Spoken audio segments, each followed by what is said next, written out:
Antes de desarrollar el APT, creo que vale la pena un poco hablar sobre la evolución que hemos tenido en los temas que hemos revisado anteriormente. Vimos la teoría de portafolio Markowitz, luego vimos el KPM y ahora vamos a ver el APT. Por lo general siguen esta secuencia la ves en todos los libros de texto. Siempre es primero los temas de mean variance, luego modelos de un solo factor, modelos de múltiples factores. Pero si pensamos un poco, podríamos considerarlos también como un libro de historia. Nos están contando una historia. Muchas veces olvidamos el contexto en donde se fueron generando cada una de estas teorías o estos modelos. Y yo creo que vale la pena reflexionar un poco acerca de esto. Por ejemplo, la teoría de portafolio Markowitz la realizó a mediados, no a mediados, en la década de los 50. No recuerdo exacto, creo que fue en el 52, pero si no, ahí lo pongo exactamente qué año fue. Entonces, imagínate las condiciones que había en la década de los 50. Cero computadoras, cero Excel, cero terminales Bloomberg. Entonces, imagina las limitaciones que tienes para poder desarrollar una teoría. Y eso es en cuanto a la información. Ya en sí, para generar un modelo, por ejemplo, en los modelos que se ven en economía, lo que quería Markowitz era definir o de cierta forma modelar cómo unas personas debían seleccionar un portafolio con ciertas características, mientras que otras personas con un perfil de aversión al riesgo diferente deberían de seleccionar un portafolio con características diferentes. Y, y ese tipo de modelos donde está involucrada las personas son realmente un reto. Muchas veces estos modelos que ves en economía, porque si te recuerdas el de Markowitz, ahí incluía las curvas de indiferencia, uno de los supuestos que utilizan es las personas son racionales. Y uno de cierta forma lo da por hecho, ¿no? Dices, pues las personas son racionales. Claro. Pero uno sale a la calle y te das cuenta que no necesariamente eso aplica siempre. Te das cuenta que las personas no se comportan de forma racional. Por ejemplo, en estos momentos de la pandemia del COVID-19. Dan instrucciones muy claras, quédate en tu casa, sigue lleva a cabo los señalamientos que te estamos dando, las indicaciones que te estamos dando. Y ahí ves a la gente asistiendo a fiesta, creando situaciones donde se juntan demasiadas personas, como por ejemplo lo que pasó el Día del Niño, ahora con el Día de las Madres. Te das cuenta que en Chiapas le temen más al hombre lobo que al COVID-19. Entonces realmente no es tan fácil generar un modelo que trate de reflejar el comportamiento en forma general de los individuos. Tiene su reto. Y lo mismo pasaba acá con el de Markowitz. Entonces todo ese contexto fue en donde él empezó a generar la teoría de portafolio. Empezó a desarrollar las fórmulas para calcular el rendimiento de un portafolio. Íbamos a medir el riesgo a través de la desviación del rendimiento del portafolio. Nos dimos cuenta que un elemento muy importante eran las covarianzas de los elementos que componían o de los cuales estaba compuesto el portafolio.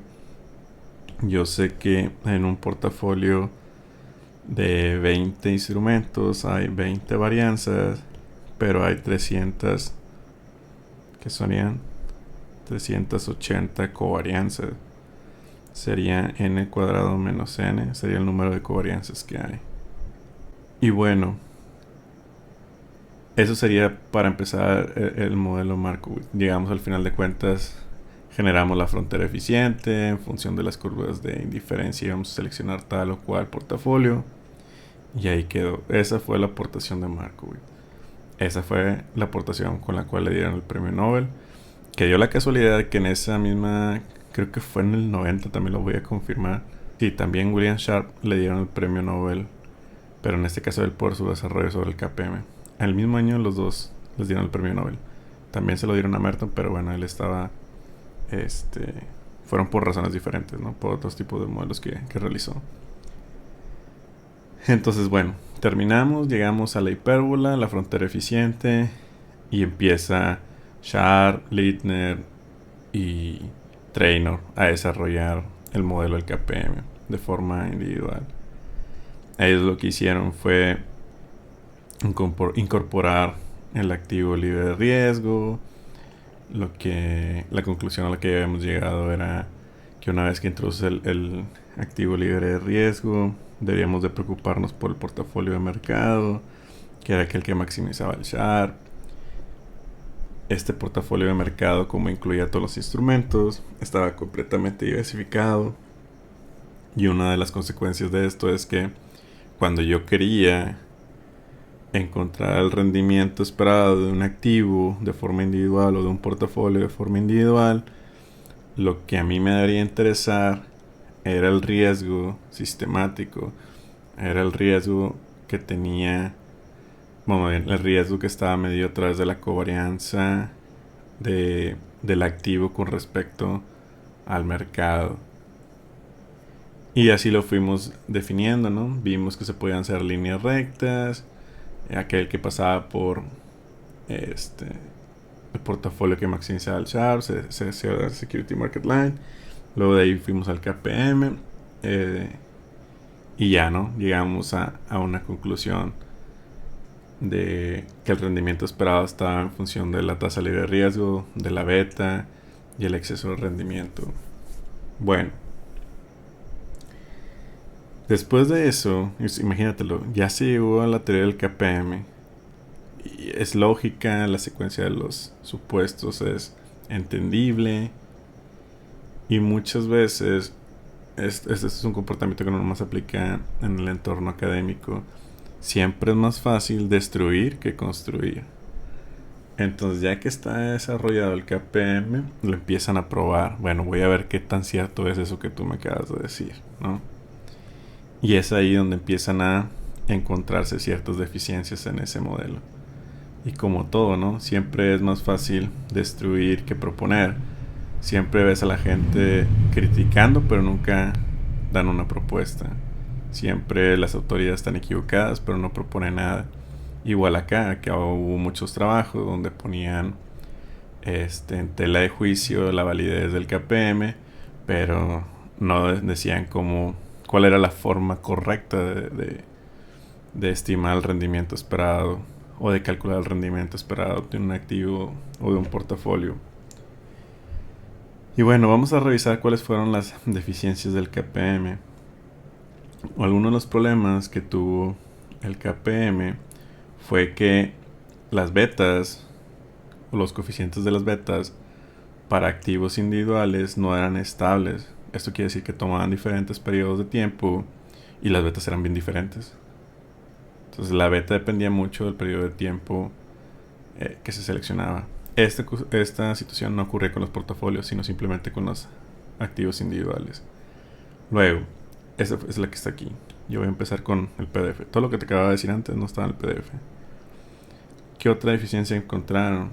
Que encontraron resultados mixtos en cuanto a que existía una relación positiva lineal entre las tasas de rendimiento y el riesgo sistemático. Esto que estaba o que definía el KPM no se cumplía, a veces sí y a veces no. Y la otra es que, si recuerdas, uno de los elementos importantes del KPM o la derivación del KPM era el portafolio mercado. Y ese portafolio mercado era aquel portafolio que incluía todos los activos con riesgo. Pero no solamente, cuando digo todos es todos. Son acciones, bonos, derivados, ETF, y no solamente de Estados Unidos, sino de Estados Unidos, de México, de Brasil. Y entonces era una de las deficiencias. Básicamente el portafolio de mercado, ese que nos decía la teoría, pues no estaba disponible. Era imposible conformar ese portafolio de mercado. Esa sería como que la tercera deficiencia. Aparte, lo que intentaron de cierta forma atacar fue la eficacia que tiene el KPM. Se dieron cuenta que era posible utilizar el conocimiento de ciertas empresas o las características de ciertos activos para desarrollar estrategias de inversión o de trading que fueran rentables, aun y cuando estas fueran ajustadas por la medida de riesgo, o más bien que fueran ajustadas por el riesgo medido a través de la beta. Y estas eran los que te decía, estos fueron los que pusieron a prueba la validez o la eficacia del KPM. Digo, fueron varios trabajos, pero aquí nada más pusimos 3. Por ejemplo, Vance lo que hizo fue comparar portafolios donde estaba activos con baja capitalización de mercado y se dieron cuenta que el rendimiento era mayor que aquellos con un portafolio donde se incluyeran activos con un alto o con un alto valor de capitalización de mercado. Lo mismo hizo Basu. Ahí lo único que medían era, o la característica de los instrumentos que estaban en los portafolios eran una baja razón entre el precio y los earnings. Esto aquí.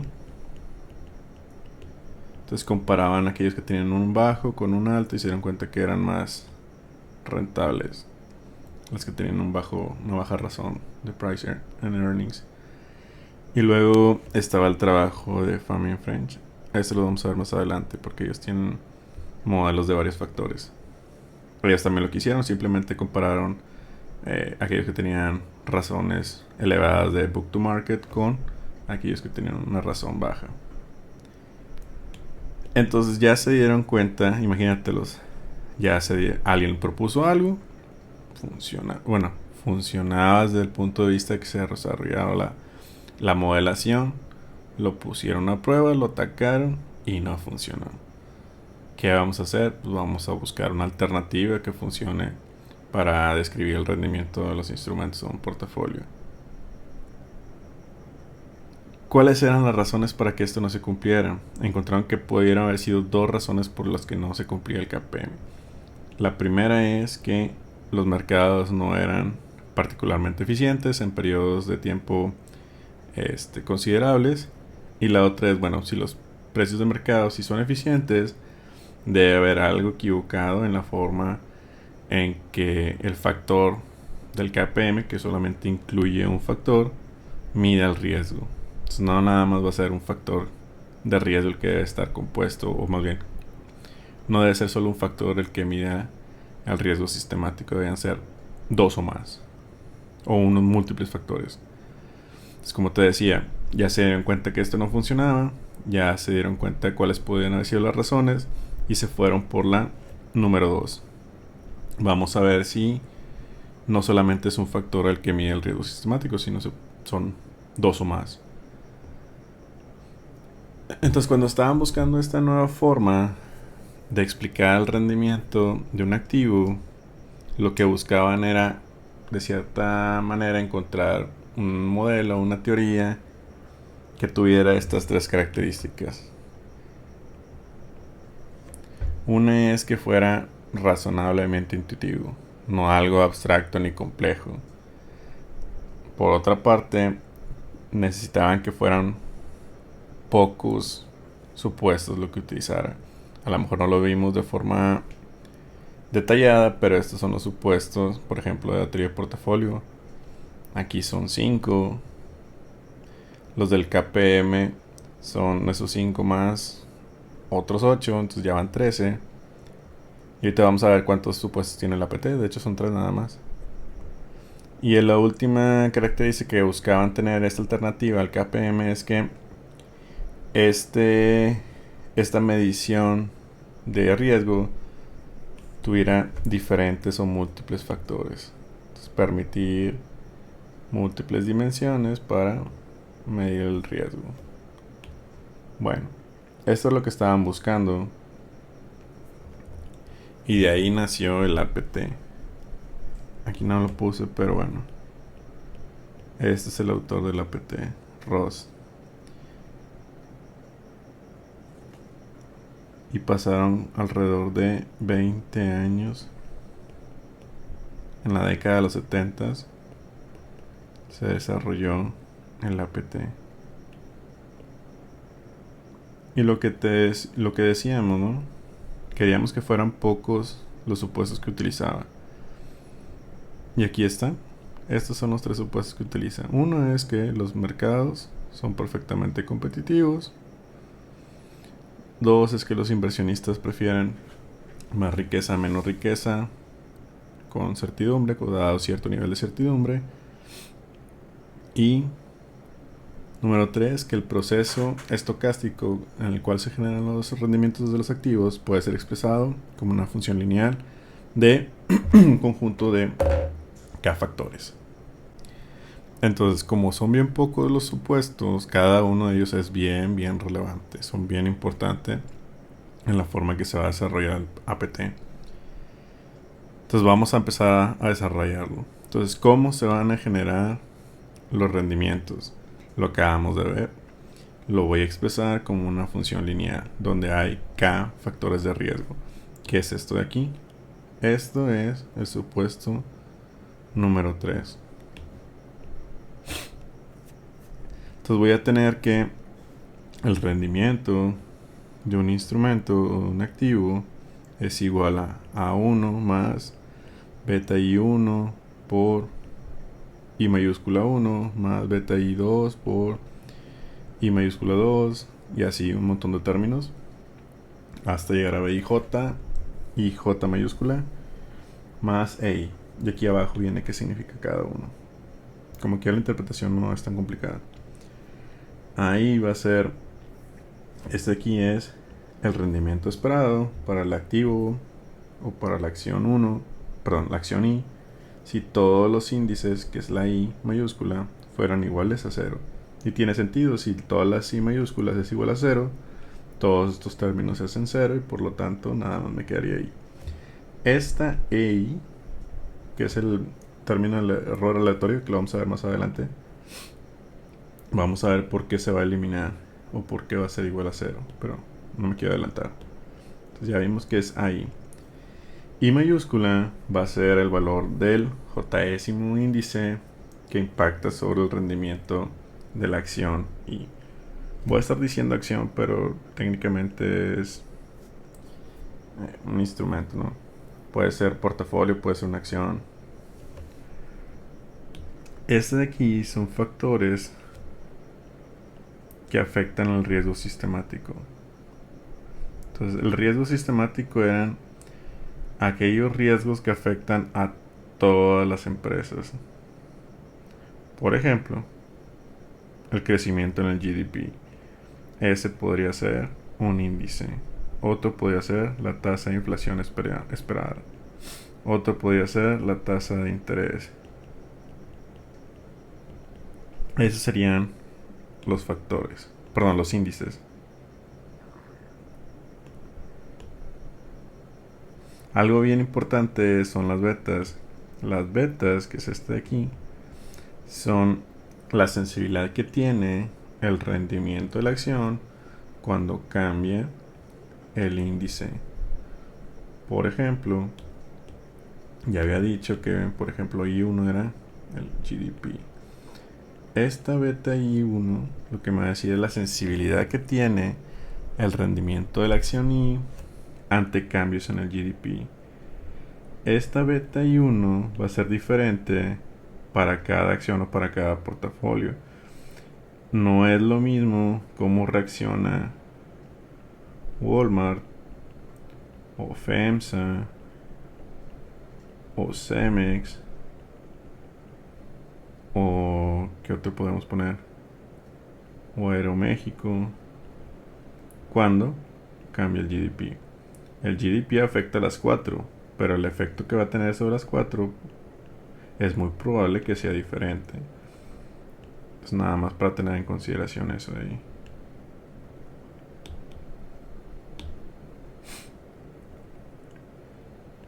Ya vamos a terminar con esta expresión. Lo EI, que era el último término, es el término aleatorio. Y la característica que va a tener este es que el promedio o la media es igual a 0 y su varianza es constante, es igual a sigma cuadrada de i. Hasta aquí lo que vale la pena es que entiendas y comprendas que lo que nos está diciendo aquí es el rendimiento de una acción o de un instrumento es una función lineal, en este caso de j factores. De 1, 2, bla bla bla, j factores. Con eso basta. Y la interpretación de la beta. La interpretación de la beta hay que entender que es diferente para cada empresa, para cada portafolio, y que va a estar en función de el factor que la acompañe. Ya nada más para terminar, la característica en cómo se generan los rendimientos de las acciones. Este de aquí me dice que no hay correlación entre el riesgo sistemático ni entre los índices. Como quiera, esto no está, sí es importante, pero ahorita en la práctica, o sea, cuando estemos poniéndole números, no va a ser tan relevante. Entonces, esto era cuando tenía K factores. El KPM era un modelo de un solo factor. Ya el rendimiento del mercado, decíamos que lo único que importaba era el portafolio de mercado. Solamente había un factor. Aquí, para hacerlo más sencillo, el modelo más sencillo del APT no sería con 1, porque si no sería exactamente lo mismo que el KPM. Entonces lo que sigue más sencillo es con 2. Entonces vamos a empezar con un modelo de 2 índices para desarrollar el APT, para encontrar ciertas características y ciertas conclusiones, y eso va a derivar para J cantidad de factores. Son las mismas, es el mismo razonamiento. Entonces, en este modelo va a haber solamente 2 índices. Por eso está esta expresión que estaba aquí. Va a ser esto de aquí. Si hay 2 factores es nada más esto más esto, que es exactamente lo mismo que está aquí. No ha cambiado nada. Ahí lo que me dice es otra vez que el proceso de cómo se generan los rendimientos es, o más bien se puede escribir como una función lineal. Y aquí viene que le pasaba a la EI.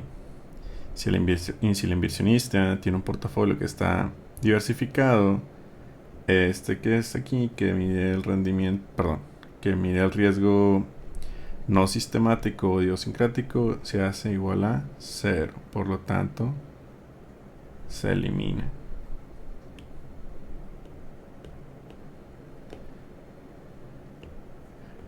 Y ya si elimino ese término, me va a quedar que los únicos términos que afectan el riesgo sistemático van a ser beta 1 y beta I1 y beta I2.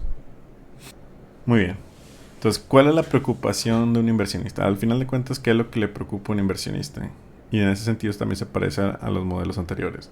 A un inversionista nada más le va a interesar cuál es el rendimiento esperado del activo del portafolio y su riesgo. En este caso, este sería el rendimiento esperado y este sería el riesgo. El riesgo va a estar medido de 2 formas. Con la beta del factor 1 y con la beta del factor 2.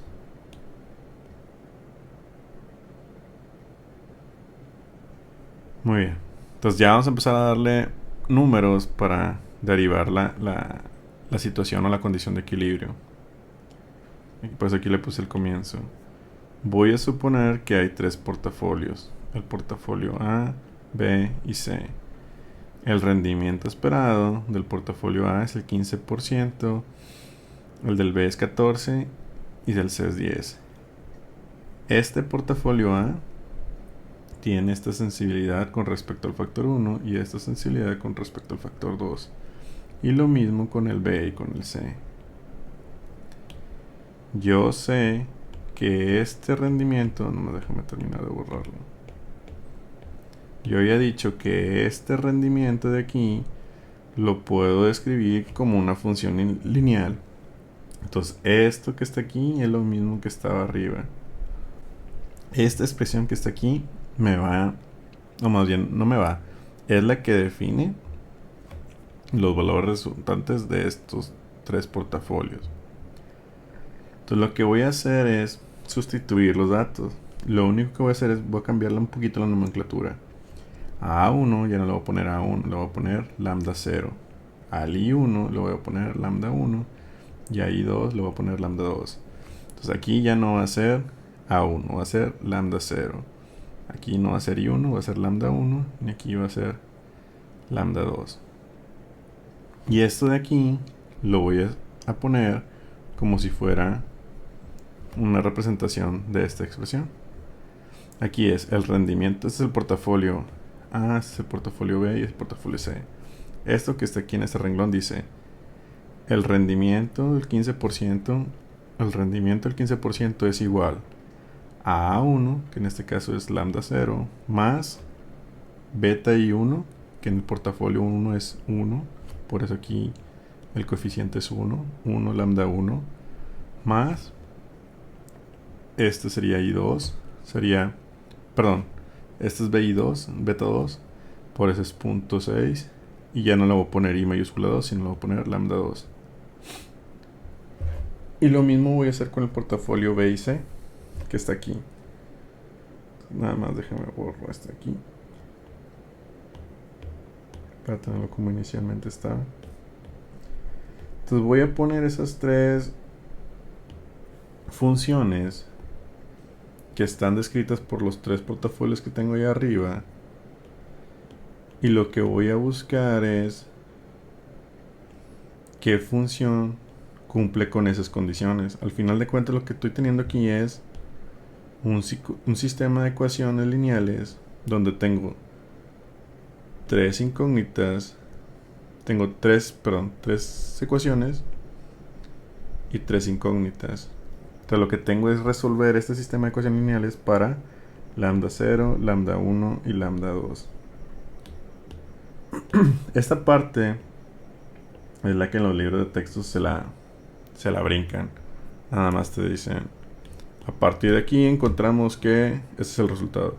Lambda 0 es 7.75, lambda 1 es 5 y lambda 2 es 3.75.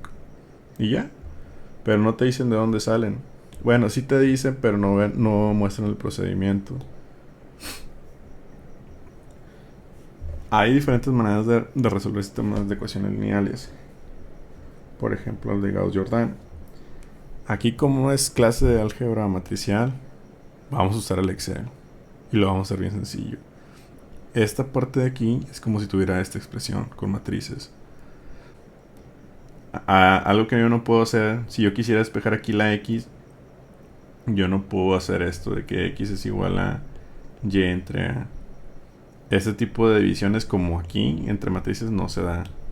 No existe la división como tal. Pero sí lo puedo despejar utilizando la matriz inversa. Multiplicándola al lado izquierdo, me quedaría esta expresión. Para yo encontrar las lambdas, lo que tengo que hacer es lo que está aquí. Y esto lo vamos a ver en el Excel.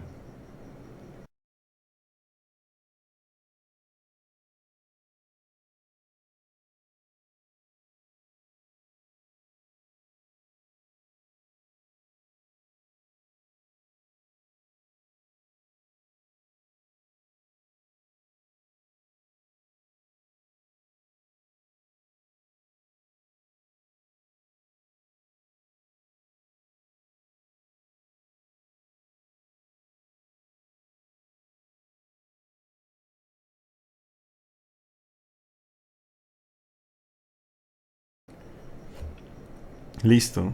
Ya encontramos los valores de las lambdas utilizando Excel. Y me dio que lambda 0 es 7.75, lambda 1 es 5 y lambda 2 es 3.75. Quiere decir que RI es igual a, ya nada más sustituyo estos valores que están aquí.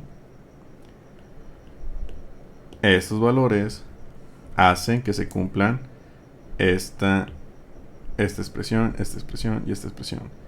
Si yo aquí siempre le pongo 7.75, aquí en lambda 1 le pongo 5.0 y en la lambda 2 le pongo 3.75, se cumplen las tres ecuaciones. Ok. Eso que está ahí, esta expresión, lo que va a generar los diferentes valores de beta 1 y beta 2 es un plano. Por eso lo tengo aquí. Si yo le doy diferentes valores a beta 1 y a beta 2, voy a tener diferentes rendimientos esperados. Y la combinación de todos esos valores de beta 1 y beta 2 va a generar un plano. Así como se genera una hipérbola y así como se genera una línea recta, más o menos es la misma interpretación aquí. Cuando yo le asigno diferentes valores de beta 1 y beta 2, me va a dar diferentes valores de rendimiento. Pero aquí como son tres variables que tengo en juego, pues es un plano tridimensional. Por ejemplo, si aquí hubiera un índice adicional, si fuera i3 y hubiera encontrado el valor de, por ejemplo, lambda 3, obviamente no lo puedo graficar. Bueno, esto que está aquí ya lo hemos visto anteriormente. Venía en el examen parcial. Aquí lo que me está diciendo es que el rendimiento portafolio es el promedio ponderado de los pesos y los rendimientos individuales, o la suma producto. La beta del primer factor es igual al promedio ponderado, que incluye los pesos y las betas de los elementos que integran el portafolio, y exactamente lo mismo para la beta 2. Y la última era la condición hasta que poníamos en Solver, la suma de todos los pesos. Aquí la X son los pesos. La suma de todos los pesos debe ser igual a 1 o al 100%. Entonces esto aquí no lo va a tomar mucho tiempo, ya lo habíamos visto. Muy bien, ¿por qué necesitaba estas condiciones o recordar esas fórmulas? Porque voy a generar un portafolio a partir de combinaciones de estos tres portafolios. Entonces el portafolio D va a tener poquito del A, poquito del B y un poquito del C. Entonces vamos a ver, dice, esta es la condición que vamos a querer evaluar. Todos los portafolios construidos del portafolio A, B y C van a caer sobre un plano que describe que están descritos por los portafolios A y B. Entonces si yo empiezo a combinar estos tres portafolios con diferentes pesos, el rendimiento de ese portafolio va a caer en ese plano que acabamos de poner aquí. Va a caer ahí. Y lo que vamos a hacer es comprobarlo. Entonces voy a hacer un portafolio, el portafolio D, donde va a tener un tercio de cada uno. Un tercio del A, un tercio del B y un tercio del C. Y voy a calcular el rendimiento del portafolio D. Y aquí esta es la fórmula que vimos. Es la suma producto que toma en cuenta los pesos y los rendimientos. Este 15, este 14 y este 10 es el rendimiento del portafolio A, el portafolio B y el portafolio C. Paréntesis, 15, 14 y 10. 15, 14, 10. Entonces era nada más. Si el portafolio D tiene un tercio de esto, un tercio de esto y un tercio de esto, el rendimiento de ese portafolio pues sería un tercio multiplicado por esto, un tercio multiplicado por esto, más un tercio multiplicado por esto. Nada nuevo. Y eso nos da que el rendimiento de ese portafolio debe ser 13%. ¿Cuál sería la beta 1 de ese portafolio? Pues es el promedio ponderado de las betas que integran ese portafolio. Un tercio, otra vez, son los pesos del portafolio. Y 1.5 y 0.3 son las beta 1 de los elementos que están dentro del portafolio. Quiere decir que esta es la beta 1 del portafolio A, el portafolio B y el portafolio C. Entonces otra vez 1.5 y 0.3. 1.5 y 0.3. De ahí salieron esos números. Y lo último, la de beta 2 del portafolio D sería un tercio de este, más un tercio de este, más un tercio de este. Entonces fíjate, es 0.6, 1 y 0.2. 0.6, 1 y punto 2. Quiere decir que la beta 1 del portafolio D es 0.6 y la beta 2 es 0.6. Si yo tengo las betas, también podría encontrar el rendimiento esperado utilizando esta función. De hecho, es la forma en que voy a comprobar que un portafolio creado a partir del A, B y C cae en el plano generado por esta función. Entonces aquí le pongo 0.6 y acá le pongo 0.6, me debe dar 13. Vamos a ver si es cierto. Aquí está 0.6, 0.6, me da 13. Este valor de aquí, la función que genera el plano, es la misma que la suma producto de los pesos y los rendimientos. Entonces sí, esta condición, más bien, esta expresión ya acabamos de confirmar que se cumple. Y lo mismo podría hacer con otros pesos. Podría poner un medio, un cuarto y un cuarto. Y haría el mismo proceso. Sacaría las betas. Y el rendimiento que está aquí sería el mismo que sustituir las betas en esta expresión. Bueno, ¿qué pasa si un portafolio no cae en el plano descrito por esta función? ¿Qué pasa si hay un portafolio que está por aquí, por abajo, por encima del plano generado por esta función que está en naranja? Para eso vamos a crear un nuevo portafolio, el portafolio E. Y las características del portafolio E es que tiene una beta 1 igual a 0.6 y una beta 2 igual a 0.6. Si tiene estas medidas de beta, yo esperaría que el rendimiento fuera el 13%, pero no. Nos dice que el rendimiento de este portafolio, el portafolio E, es 15%. Y aquí es donde va a aplicar la parte del arbitraje. Dice, por la ley del precio único, dos portafolios que tienen el mismo riesgo no se pueden vender a precios diferentes o a retornos o rendimientos esperados diferentes. Esta es la ley del precio único. También la encuentras en las clases de finanzas internacionales. Cuando ves la paridad de poder de compra, una de las formas en que explicas tú el tipo de cambio entre dos economías es a través de la ley de precio único. La más sencilla. Y luego ya sigue esta, con las tasas de inflación. Bueno. Entonces lo que nos dicen es, si tú tienes el mismo riesgo, deberían tener el mismo rendimiento esperado. Aquí no pasa. El portafolio D y el portafolio E tienen las mismas betas. Aquí estas son las del E. Estas que están aquí son las del B. Ambos tienen el mismo riesgo, pero tienen diferentes rendimientos. Y vamos a hacer algo muy parecido a lo que hacíamos con el KPM. Este es el rendimiento del portafolio E. Este es el del 15%. Y el RI, este es el que se genera a través de la función del plano, que sería esta expresión, la de 7.75. El resultado de esto es 0.13. Y vamos a utilizar un razonamiento muy parecido al del KPM. Yo ponía la Security Market Line y si estaba por encima esto, el alfa era positivo y quería decir que esto estaba subvaluado. Si la acción o el portafolio estaba por debajo del SML, el alfa era negativo y esta acción portafolio estaba sobrevaluado. Entonces yo hago más o menos lo mismo, saco el alfa o la diferencia entre el rendimiento que tiene y el que esperaría dado su riesgo y me sale una diferencia positiva. Quiere decir que esta acción, o más bien en este caso este portafolio, está subvaluado.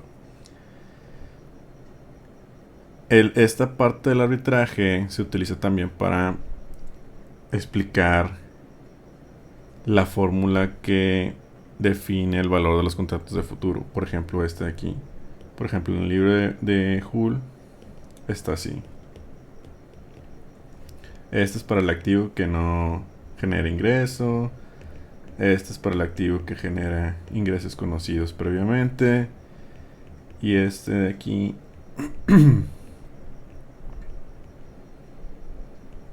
es para los que generan un rendimiento. Este de aquí se parece a la de interés cubierto. Bueno, en todos ellos, para explicarlos yo, el proceso de arbitraje siempre les decía, la lógica que hay detrás del arbitraje es compra barato y vende caro. En este caso, este portafolio E, como la diferencia o el alfa, si lo quieres llamar así, es positiva, quiere decir que vale menos de lo que debería de valer, está subvaluada. Entonces está más barato de lo que debería de costar o de valer. Entonces, si eso es más barato, debería de comprarlo y voy a hacer la operación contraria con el otro portafolio.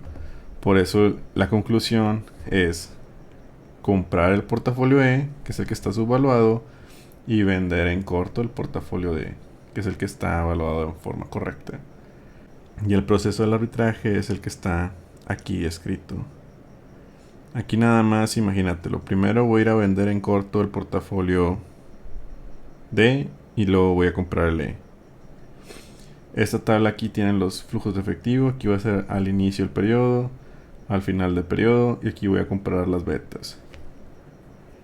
Entonces voy a ir primero a vender en corto el portafolio D.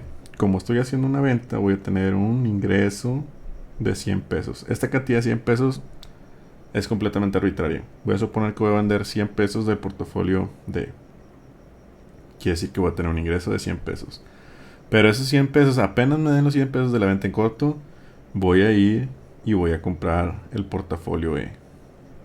¿Cuánto me va a sobrar? ¿Cuánto me va a faltar después de esas dos operaciones? Nada. Como lo mismo que me dan por la venta en corto, voy y lo gasto, no me sobra nada, me quedo en ceros. Luego, va a pasar el tiempo. Por ejemplo, yo nunca hemos dicho estos rendimientos si son anuales, mensuales o lo que sea, ¿no? Bueno, al final del periodo, yo sé que el portafolio D tiene un rendimiento del 13%. Este de aquí era el portafolio D. Este de aquí es el rendimiento del portafolio E.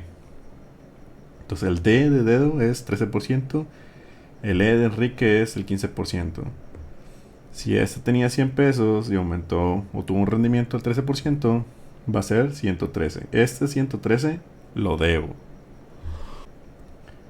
Este que fue el que compré, que lo tengo conmigo o es de mi propiedad, va a tener un rendimiento de del 15% y se va a convertir en 115. De cierta forma, el rendimiento que me va a dar el portafolio me va a terminar dando 115 y con esos 115 voy a pagar el rendimiento que tuvo la persona a quien le tomé prestado el portafolio para hacer la venta en corto y le voy a dar los 113 pesos que le corresponden. Al final de cuentas me voy a quedar con 2 pesillos. Entonces voy a tener una ganancia. Las betas de aquí es la beta del portafolio D era 0.6 y la de E era 0.6. Entonces, de cierta forma, mi posición estaba completamente cubierta o cancelada. Y dado de esta situación, 3 condiciones se van a cumplir. Una es que yo no invertí nada. Igual, en la forma en que se presenta el por qué FO es igual a SO por LRT, todos estos modelos de evaluación de contratos de futuro parten de que yo no tengo dinero. Si yo necesito dinero, lo voy a conseguir a través de las ventas en corto, lo que pasó aquí. Entonces yo no necesito dinero para invertir inicialmente, que es esta parte de aquí. Luego, la definición de arbitraje es generar un beneficio sin incurrir en un riesgo. Esto de que no hay riesgo sistemático está explicado por estos dos ceros. Por la beta 0, beta 1, 0 y la beta 2, 0. Y la segunda parte es la de que yo genero un beneficio. del resultado de mi compra del portafolio D y mi venta del portafolio E, me quedaron 2 pesillos. Entonces generé 2 pesos como beneficio. Por lo tanto, se cumplió con el arbitraje, con la definición de arbitraje. Y ya. Entonces, ¿qué va a pasar? Lo que va a pasar es pues que la gente, si sabe que se puede ganar 2 pesos invirtiendo nada más 100, en este caso, vendiendo en corto 100, pues todos van a empezar a vender, perdón, todos van a empezar a comprar el portafolio E y todos van a empezar a vender el portafolio D. Y aquí es donde la oferta y la demanda entran acá y entran en acción, por así decirlo. Y lo que va a pasar es que en el portafolio A, perdón, el portafolio E va a aumentar la demanda, este va a aumentar la oferta, y lo que va a provocar es que los precios cambien, y si cambian los precios, cambian los rendimientos. ¿Hasta qué punto van a empezar a estar jugando estos precios? Hasta que se cumpla con esta condición.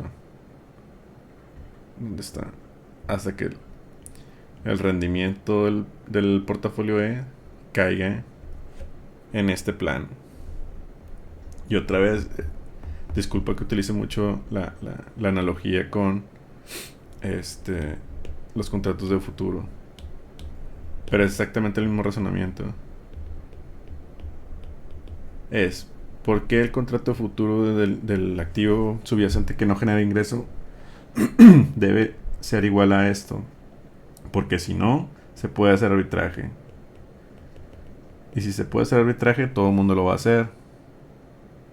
Y esto va a hacer que en algún punto empiece a cambiar la demanda, empiece a cambiar la oferta. ¿Hasta qué momento? Hasta que esta condición se cumpla. Cuando esta condición se cumple, ya no hay posibilidades de hacer arbitraje. Ya no hay ningún movimiento de la oferta y la demanda. Y esta condición es el equilibrio. Lo mismo o el mismo razonamiento aplica aquí. Por lo tanto, el modelo de equilibrio sería este de aquí. Ya vamos a terminar. Bueno, yo sé que el rendimiento, o más bien el proceso en que se genera el rendimiento es una función lineal, donde está lambda 0, lambda 1, beta 1, lambda 2, beta 2. Por lo pronto, no voy a mencionar el significado de lambda 1, lambda 2, sino hasta después de ver qué interpretación le vamos a dar a lambda 0. Entonces, ¿qué le va a pasar a lambda 0? Si yo hago... Déjame borrar aquí. Si beta 1 es igual a 0 y beta 2 es igual a 0, esta expresión se reduce a que el rendimiento es igual a lambda 0. El hecho de que beta 1 y beta 2 sean iguales a 0, que las dos, quiere decir que no hay riesgo sistemático. Y si no hay riesgo sistemático, este rendimiento debe ser libre de riesgo. Entonces ya aquí en adelante no le vamos a llamar lambda 0, sino le vamos a llamar R subíndice F. Debería ser el rendimiento que se obtiene cuando no hay riesgo sistemático.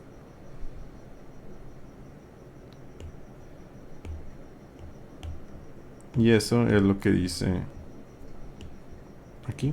Si examinamos un portafolio donde beta 1 y beta 2 sean iguales a 0, pues obviamente no hay riesgo sistemático. El rendimiento esperado de este portafolio es igual a lambda 0 o el rendimiento libre de riesgo. ¿Qué interpretación le vamos a dar a lambda 1, 2 o la que sea? Lo que voy a hacer es lo siguiente. Beta 2 lo voy a hacer igual a 0 y beta 1 lo voy a hacer igual a 1. Si yo hago eso, me va a quedar que el rendimiento es igual a lambda 0 más lambda 1. Y voy a despejar lambda 1. Lambda 1 me quedaría RI menos lambda 0. O RI menos RF. Y es lo que viene acá. Y esto de aquí se parece mucho a esta parte de aquí, al exceso de rendimiento del KPM. De hecho, después lo vamos a ver que a partir de este modelo del APT también podemos llegar a la misma condición de el KPM. Y bueno, entonces, ¿qué interpretación va a tener? Esta misma situación de lambda 1, igual lo pudimos haber hecho con lambda 2. Si yo quisiera saber cuál es el significado de lambda 2, pues a lambda 1 le hago 0 y a lambda 2 le hago 1 y me va a quedar lo mismo, nada más que sería así. Y así lo puedo hacer para cuantos lambdas haya, ¿no? Cuántos factores diferentes haya. Quiere decir que lambda i es el rendimiento esperado en un portafolio que solamente está sujeto al riesgo del índice i.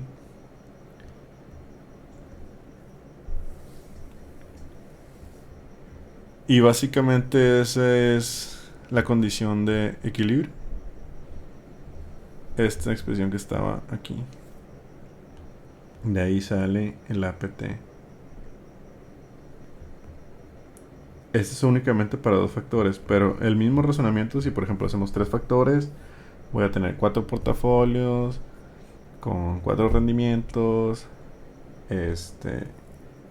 con 3 factores. Si lo quisiera hacer con 3 factores, aquí lo hicimos con 2 factores. Si lo quisiera hacer con 3 factores, me quedaría que el rendimiento esperado es igual a I más B. Ya no lo voy a poner la I. Bueno, sí, lo voy a poner la I. B1 y 1 más BI2 y 2 más BI3 y 3. Y el razonamiento que hicimos arriba con 2 factores sería el mismo. Voy a tener un portafolio A, B, C y D. Voy a tener diferentes rendimientos esperados. Bueno, para seguir con la misma nomenclatura sería, voy a tener diferentes RI, voy a tener diferentes betas, y aquí le voy a empezar a dar valores, ¿no? 15, 12, 16, 10. Igual acá le puedo dar valores, ¿no? Y al final de cuentas voy a buscar una expresión que cumpla con todas estas ecuaciones lineales. Voy a tener 4 ecuaciones con 4 incógnitas.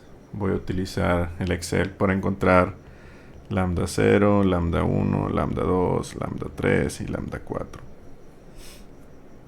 Todas las acciones o todos los portafolios deberían de cumplir con los valores que encontramos en Excel, porque si no, se puede hacer arbitraje. Y otra vez el resultado al final de cuentas sería eso. RI sería lambda 0 más lambda 1 beta i 1 más lambda 2 beta i 2 más lambda 3 bi 3. Y así nos vamos. Si quisiéramos poner un factor, tendría 5 ecuaciones con 5 incógnitas. Y así se va. Por eso, de forma general, sería así.